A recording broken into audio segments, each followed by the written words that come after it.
Alors,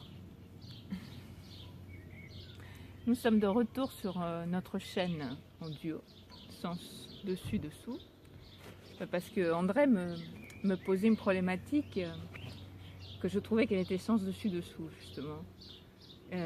C'est-à-dire, c'est sa place d'étudiant quand il se forme à la psychanalyse à Paris 2, à l'université. À Paris 7. Voilà, sens dessus-dessous. Et tu as une place d'étudiant pour te former à la psychanalyse et tu as une place de professeur Voilà. pour former d'autres au coaching. À Paris 2. À Paris 2. Voilà. Et donc, j'évoquais, il y a un examen qui condense cette difficulté-là. Il y a un examen à Paris 7 en tant qu'étudiant en psychanalyse. Ça n'a pas de sens d'être étudiant en psychanalyse, c'est plutôt étudiant en psychologie clinique. Mais le 15 juin, et ce même jour, il y a le soir, c'est la dernière séance à Paris 2,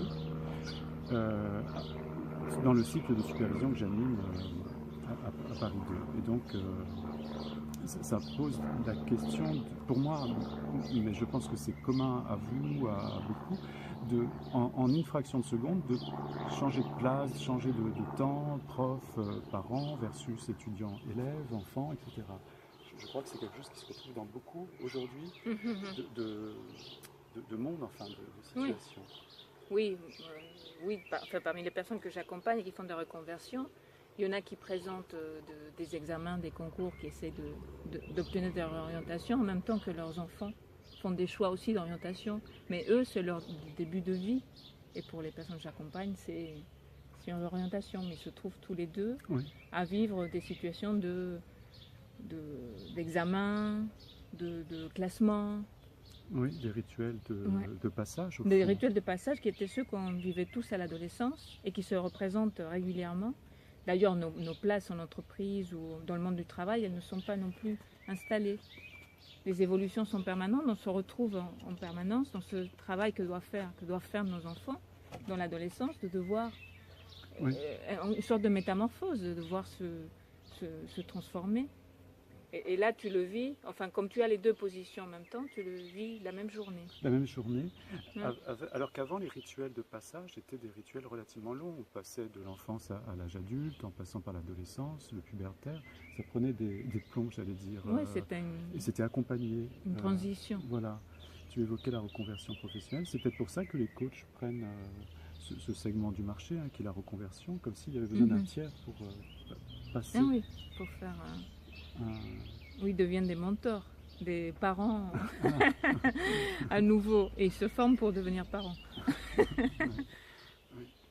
Donc c'est cette question c'est pas une question qui est un état de fait. Au siècle dernier, les rôles étaient institués, ont été socialement posés, alors qu'aujourd'hui, en slasher, enfin, on voit sur LinkedIn ou ailleurs, les gens sont slash quelque chose et reslash quelque chose. Oui, plusieurs rôles en même temps. Oui. Et plusieurs réinitiations, recommencements.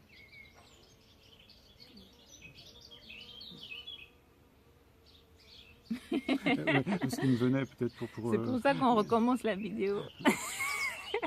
Et la vidéo, je me suis dit, en démarrant la vidéo, j'étais dans le désir de faire une vidéo avec la même énergie proche de l'excitation, que l'écriture en fait, écrivain et vidéologue, vidéaste.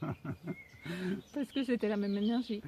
Donc c'est peut-être ce sont vraiment des métamorphoses, enfin, dans le sens caméléonique, c'est-à-dire que la métamorphose est instantanée. On change de forme mais on reste le même. Absolument. C'est pas si il y a des invariants au fond, c'est la même pulsion de création et de transmission, enfin de partager des questions. Donc tu pourrais aller à ton cours le matin en étant professeur et leur en mettre plein la vue de tout ce que tu sais. Absolument. Et aller à ton cours du soir en étant élève et en leur demandant, comme c'est la dernière, de créer, de t'apprendre quelque chose. Ah oui, on ne va pas plus loin. Tout à fait. Génial.